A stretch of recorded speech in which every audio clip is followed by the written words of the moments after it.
Bienvenidos a Snack Your Mind. Grandes ideas, en pequeñas dosis, para mentes curiosas. Bienvenidos a un nuevo análisis a fondo. Ese espacio donde tomamos textos fascinantes y, los desmenuzamos para extraer sus lecciones más profundas. Estoy súper emocionada hoy porque el objetivo de esta sesión es desentrañar una de las obras literarias y políticas más influyentes del siglo XX. Así es, y estamos hablando, por supuesto, de la novela original Rebelión en la Granja, de George Orwell. Pero, y esto es lo interesante, no nos vamos a quedar solo con la famosa fábula que mucha gente leyó en la escuela. Claro. Vamos a cruzarla con un documento realmente fascinante y sorprendentemente poco conocido, un prólogo escrito por el propio Orwell en 1945 que se titula La libertad de prensa. Un texto súper incisivo que fue descartado, se perdió durante un tiempo y fue descubierto décadas después entre unos papeles viejos. Sí, es una locura que algo así se perdiera. El propósito de esta inmersión a fondo hoy es justamente entender cómo una historia aparentemente sencilla sobre cerdos, caballos y gallinas en una granja se convierte ante nuestros ojos en una clase magistral sobre el poder. Totalmente. Sobre la anatomía del poder, la maquinaria de la propaganda, la manipulación constante de la verdad y, quizás lo más escalofriante, el fenómeno de la autocensura. Fíjense que es una radiografía literaria de cómo las sociedades pueden deslizarse lentamente hacia el autoritarismo. Exacto. Ahora, antes de entrar de lleno en materia, es absolutamente fundamental establecer un aviso de imparcialidad política para toda nuestra audiencia, porque las fuentes que vamos a analizar hoy contienen fuertes críticas políticas que abarcan diversos frentes. Sí, es un punto crítico. Orwell, dispara tanto contra regímenes de extrema izquierda, abordando específicamente y de frente a la Rusia stalinista, como también contra sistemas capitalistas y fascistas de la época. Entonces, queremos dejar absolutamente claro que desde este espacio no tomamos partido ni respaldamos ninguna ideología política. Ninguna en absoluto, ¿ah? Nuestra labor aquí, única y exclusivamente, es reportar e interpretar de manera imparcial las ideas que Orwell plasmó en el material original. Y esa aclaración es vital para apreciar el texto, porque la verdadera lección de esta obra trasciende completamente las banderas políticas. El núcleo de lo que vamos a discutir radica en cómo la historia y la verdad misma pueden ser reescritas, borradas o modificadas por quienes ostentan el poder en un momento dado. Usando mecanismos que operan en cualquier estructura autoritaria. No. Vamos a desempacar esto. Empezando por ese prólogo inédito, porque la historia de su publicación es una ironía tremenda. Resulta que el manuscrito de Rebelión en la Granja fue rechazado por 4 editores importantes en Inglaterra. Y no estamos hablando de figuras menores, ojo. No, para nada.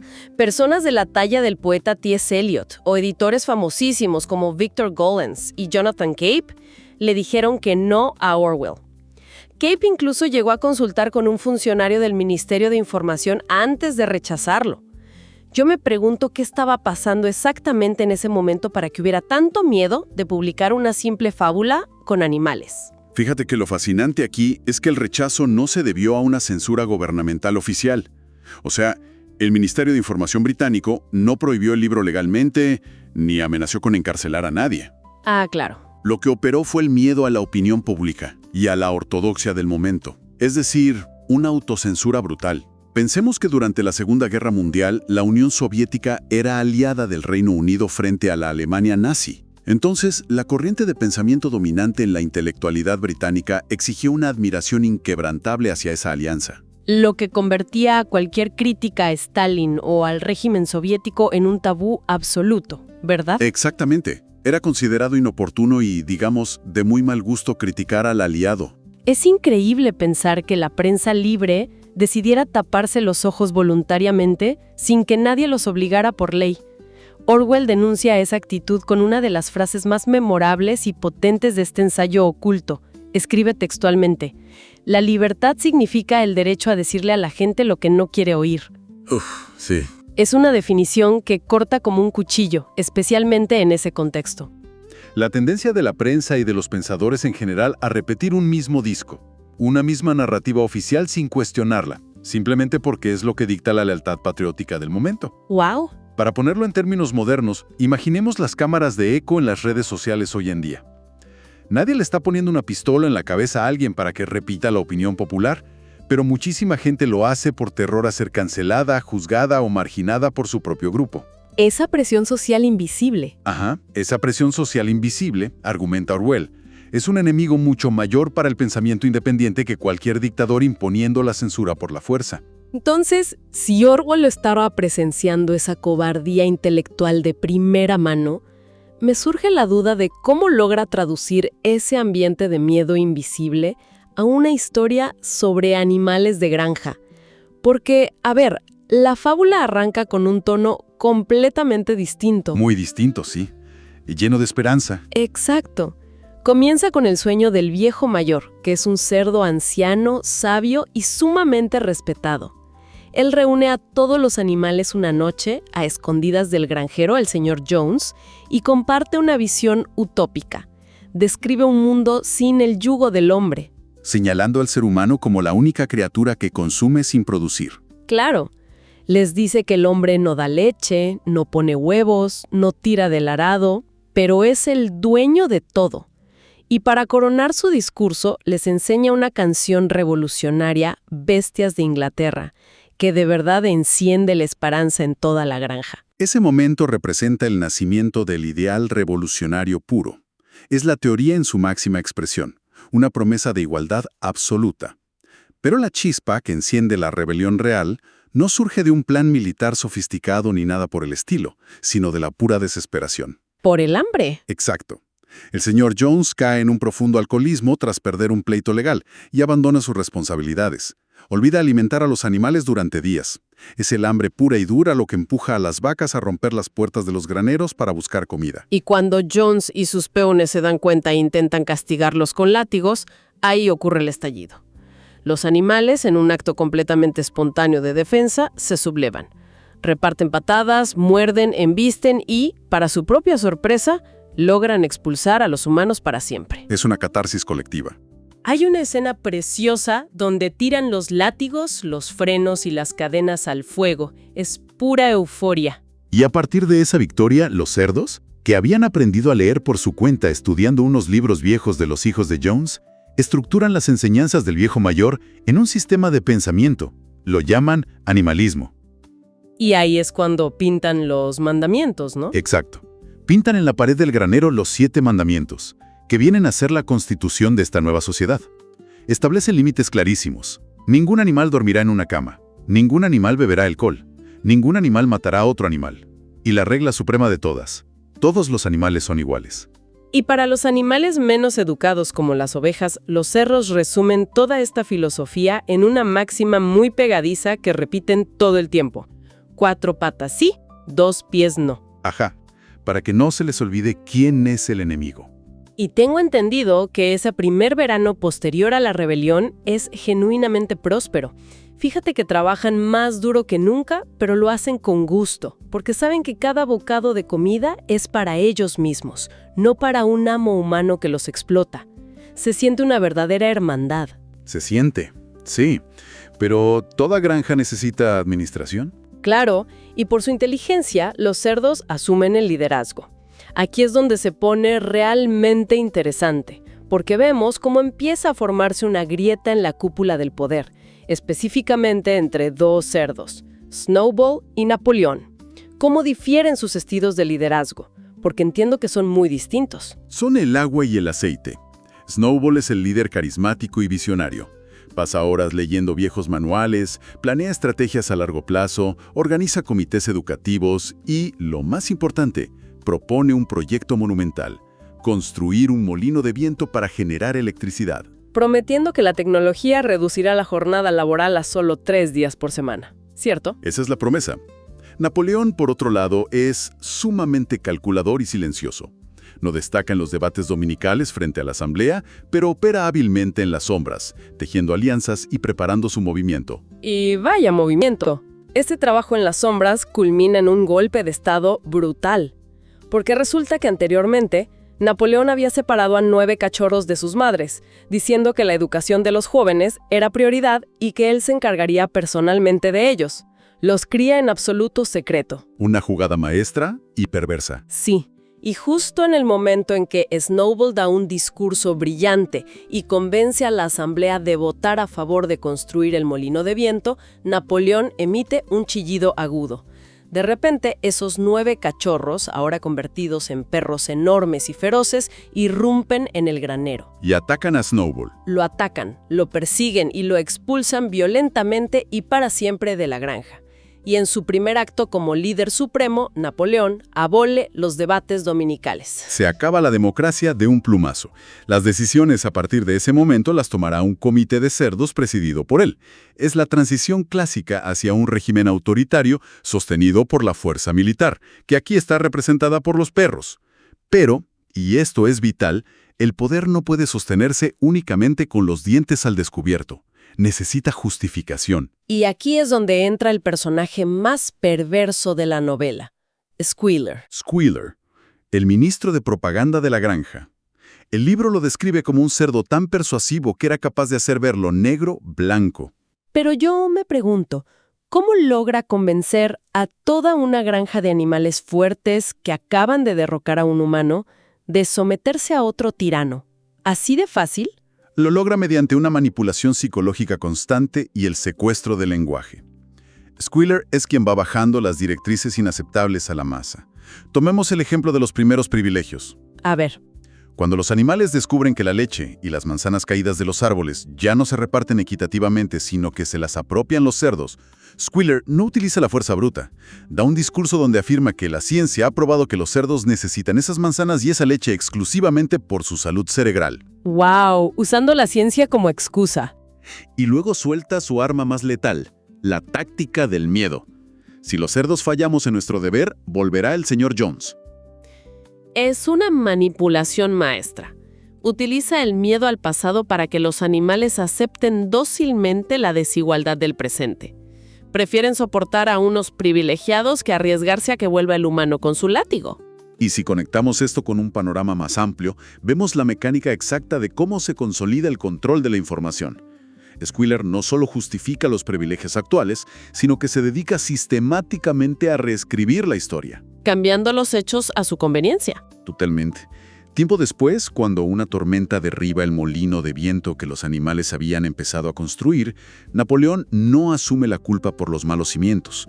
Acusa a Snowball de haber entrado en secreto durante la noche para sabotearlo. Claro, Snowball, estando ausente, se convierte en el chivo expiatorio perfecto para cualquier desgracia. Pero la manipulación llega a niveles absurdos cuando Squealer altera los recuerdos de la batalla del establo de las vacas, aquella primera gran victoria contra los humanos. Recuérdame cómo cambian esa narrativa, porque al principio Snowball había sido el héroe indiscutible de esa batalla, ¿verdad? O sea, incluso recibió una medalla. Exactamente. Pero gradualmente, a través de discursos confusos de Squealer, la historia se transforma. Primero insinúa que el papel de Snowball fue exagerado. Meses después, afirma que Snowball huyó cobardemente. Y al final, la historia oficial establece que Snowball fue un agente secreto de Jones desde el primer día, y que fue Napoleón quien realmente salvó la granja. A pesar de que los animales que estuvieron allí no recuerdan que Napoleón haya hecho gran cosa. Así es. Los animales dudan de su propia memoria, porque no tienen registros escritos para comprobar los hechos, y se rinden ante la repetición constante de la mentira oficial. Y con la historia reescrita a su antojo, la élite de los cerdos empieza a alterar también la realidad presente y las leyes. Vemos cómo se mudan a la antigua casa del señor Jones, empiezan a dormir en camas y, más adelante, a beber whisky.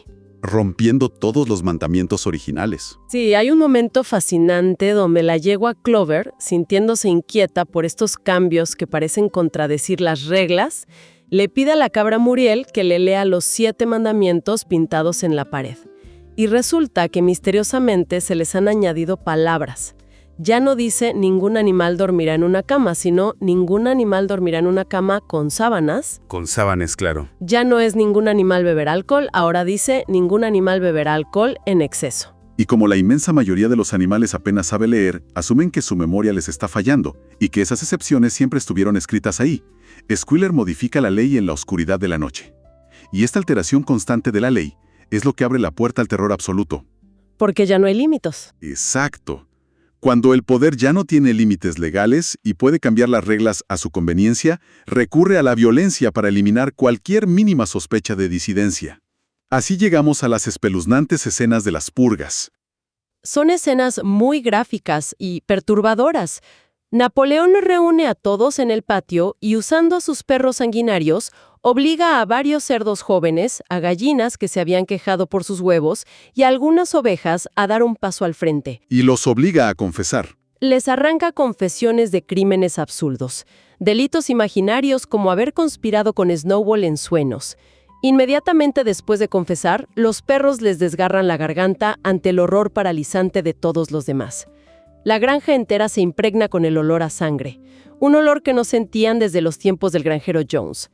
Pero lo que me vuela la cabeza es ¿por qué nadie hace nada? Son muchísimos más animales que perros. Aquí es donde la obra se conecta directamente con el prólogo sobre la libertad de prensa y la autocensura. Los animales presencian esta masacre y saben en lo más profundo de su ser que está mal, que esto no es lo que soñaron cuando expulsaron a Jones. Pero están paralizados por dos cosas. El miedo y la confusión. Exacto. El terror físico a los perros y la confusión mental sembrada por la propaganda de Squealer. Han perdido la confianza en su propio juicio. Es la misma cobardía intelectual que Orwell criticaba en la prensa británica. Ven la atrocidad, pero eligen guardar silencio porque cuestionar la narrativa oficial se ha vuelto demasiado peligroso. Y tras estas purgas, en el punto de mayor quiebre emocional, se prohíbe para siempre cantar Bestias de Inglaterra. Squealer decreta que la canción ya no es necesaria porque la sociedad perfecta ya ha sido alcanzada bajo el mando de Napoleón, y la sustituye por poemas aburridos de culto a la personalidad del líder. En medio de toda esta desolación, desconfianza y paranoia, hay una figura que realmente representa el corazón roto de la historia. Boxer, el enorme caballo de tiro. Él personifica la devoción inquebrantable, la fuerza bruta y el trabajo incansable de las clases trabajadoras. Boxer es un personaje trágico. Ante cualquier duda, ante la falta de raciones de comida, ante las ejecuciones, Boxer solo tiene dos respuestas que repite como un mantra. Trabajaré más fuerte y Napoleón siempre tiene razón. Boxer literalmente acarrea el peso de la granja, arrastrando inmensas piedras desde la cantera para construir y reconstruir el molino de viento. Representa una tragedia inmensa, sí. A pesar de los abusos evidentes, él confía ciegamente en el sistema porque es incapaz de procesar tanta maldad.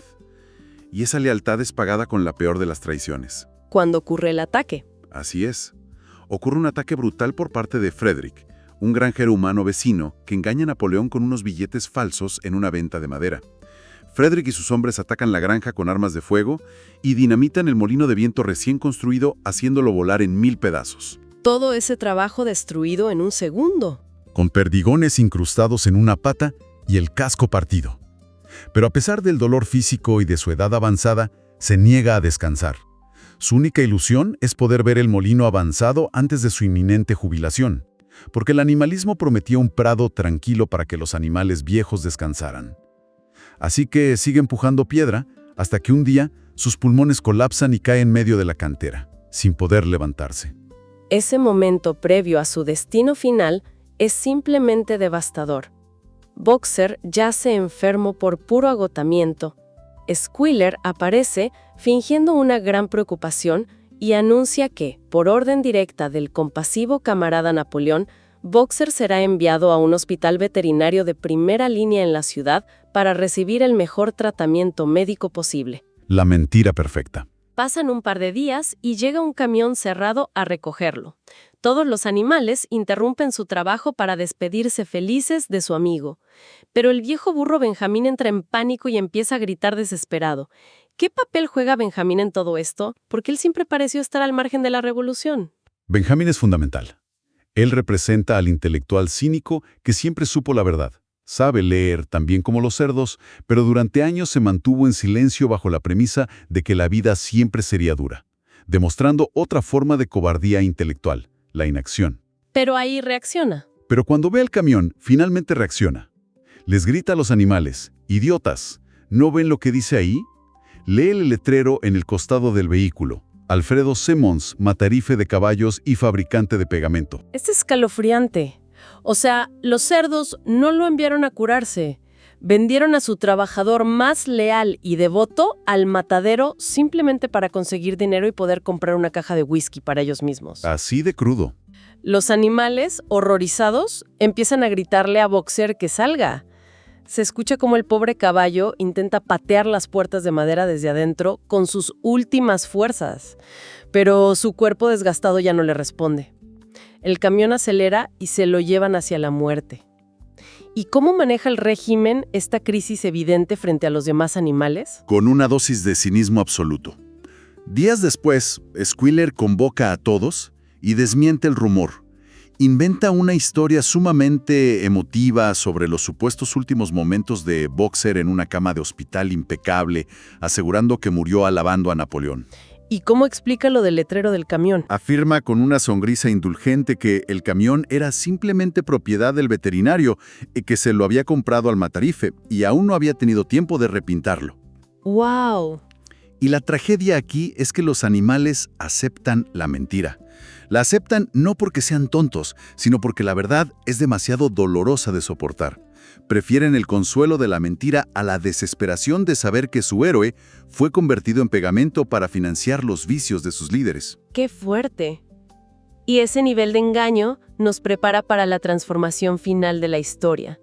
Pasan los años, muchos animales mueren de viejos, llegan otros nuevos que no tienen memoria directa de la rebelión original y solo conocen la versión oficial de Squealer. La memoria histórica desaparece. Así es. La granja, en términos materiales y contables, prospera. Se termina finalmente el molino, se compran máquinas, pero esa riqueza nunca gotea hacia abajo. Es solo para los cerdos y los perros. El resto sigue pasando frío, hambre y trabajando de sol a sol. Hasta que un día de verano ocurre el impacto visual definitivo. Una escena donde el mundo se pone completamente de cabeza. Las ovejas. Sí, las ovejas, que durante años silenciaron cualquier intento de debate balando su frase típica, de repente empiezan a gritar una nueva consigna que Squealer les había estado enseñando en secreto durante semanas. 4 patas sí, 2 patas mejor. Y justo en ese instante, la puerta principal de la casa se abre y sale una larga fila de cerdos caminando erguidos sobre sus 2 patas traseras. Y al final de la fila, majestuoso y arrogante, sale el propio Napoleón, caminando en 2 patas y llevando un látigo en la pezuña. El símbolo absoluto de la opresión humana. Exacto. El látigo que desencadenó la revolución en primer lugar, ahora está firmemente empuñado por el cerdo líder. Clover, la vieja yegua, con la vista ya nublada por la edad, camina hacia el muro del granero buscando alguna respuesta a esta locura. Y le pide a Benjamín que le lea los mandamientos. Ya no queda rastro de las leyes originales. Todos los mandamientos han sido borrados con pintura negra. Solo queda uno. Y ese único mandamiento restante dice: todos los animales son iguales, pero algunos animales son más iguales que otros. Es la destrucción total del lenguaje. Si se puede torcer el concepto mismo de igualdad para justificar el privilegio absoluto, se ha ganado la batalla por la mente de los oprimidos. Totalmente. Y bueno, la narración culmina poco después con una escena en el comedor de la casa principal que es brillante. Los cerdos, ahora vestidos con la ropa vieja que le robaron al señor Jones, están bebiendo alcohol y jugando a las cartas con los granjeros humanos vecinos, a quienes antes llamaban el enemigo jurado. Están brindando por la prosperidad mutua. Con los humanos felicitando a los cerdos por hacer trabajar a los animales de abajo con raciones más pequeñas que en cualquier otra granja del condado. Y de repente, estalla una pelea a gritos en la mesa, porque Napoleón y un granjero humano sacan un as de espadas al mismo tiempo en el juego de cartas. Alguien está haciendo trampa. Y mientras los demás animales observan esta grotesca escena desde afuera, con la cara pegada al cristal de la ventana, pasan la mirada del cerdo al hombre y del hombre al cerdo, y ya les resulta físicamente imposible distinguir quién es quién. Es una de las imágenes más desoladoras de la literatura. Ilustra perfectamente que el opresor no solo ha sido reemplazado, sino que los líderes de la revolución se han fusionado y transformado en aquello que juraron destruir, adoptando la misma crueldad, los mismos vicios y los mismos métodos de explotación. Entonces, ¿qué significa todo esto para nosotros al analizarlo hoy? Toda esta trayectoria, desde una ilusión utópica impulsada por el viejo mayor hasta una pesadilla de opresión bajo Napoleón, demuestra la aterradora facilidad con la que los ideales revolucionarios pueden corromperse cuando se permite que una élite controle de manera absoluta el lenguaje, la historia y la memoria colectiva. Y esto plantea una pregunta importante si volvemos a conectar la novela con el prólogo oculto con el que empezamos. Esa censura voluntaria, ese miedo de los intelectuales a criticar a sus aliados o a ir en contra de la opinión de la mayoría, es el caldo de cultivo exacto que permite que los propagandistas manipulen a las sociedades. Claro, el silencio cómplice. Exacto. Cuando la prensa libre, la academia o los ciudadanos deciden, por cobardía o por moda, que hay verdades incómodas que es inoportuno decir, están abonando el terreno para que se instale el autoritarismo. Squeaker jamás habría podido operar con tanta impunidad si los animales hubieran defendido una memoria documentada, si hubiera existido un espacio seguro para el pensamiento crítico, o si aquellos que sabían la verdad hubieran alzado la voz a tiempo en lugar de refugiarse en el silencio cínico. Y esa es la tremenda relevancia que tiene este material en la actualidad. En una era moderna caracterizada por la saturación extrema de información, algoritmos que fomentan la polarización y narrativas fragmentadas, mantener la guardia alta y ejercer el pensamiento crítico es vital. Comprender cómo operan los mecanismos que Orwell describió tan agudamente nos ayuda a discernir en qué momento se está modificando sutilmente la verdad. Nos alerta cuando vemos que se reescribe el pasado simplemente para justificar el comportamiento de quienes ejercen el poder. Y nos invita a fomentar un análisis riguroso, a hacer preguntas difíciles, en lugar de caer en la trampa de la mentalidad gramofónica o repetir consignas vacías como las ovejas de la granja. Porque el peligro del control totalitario rara vez se presenta de la noche a la mañana con los colmillos expuestos. Por lo general, entra por la puerta grande disfrazado de discursos grandilocuentes sobre la seguridad, llamamientos patrióticos, estadísticas cuidadosamente manipuladas y promesas de protección contra un enemigo invisible. Para cerrar nuestra inmersión de hoy en el mundo de la granja animal y sus lecciones ocultas, queremos dejar en el aire un pensamiento provocador. Una idea para masticar y reflexionar en solitario que se desprende de esta obra maestra. Hemos visto cómo una sociedad entera fue moldeada borrando gradualmente su pasado, aprovechándose de la fragilidad del recuerdo.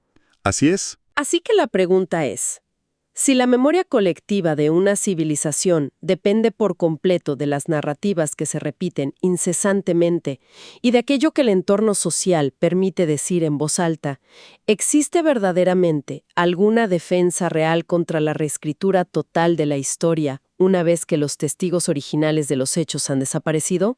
Agradecemos inmensamente su compañía en este análisis a fondo. Sigan cuestionando, sigan leyendo y nunca dejen de buscar su propia verdad. Si este resumen te aportó valor, suscríbete a Snack Your Mind para más ideas que alimentan tu mente.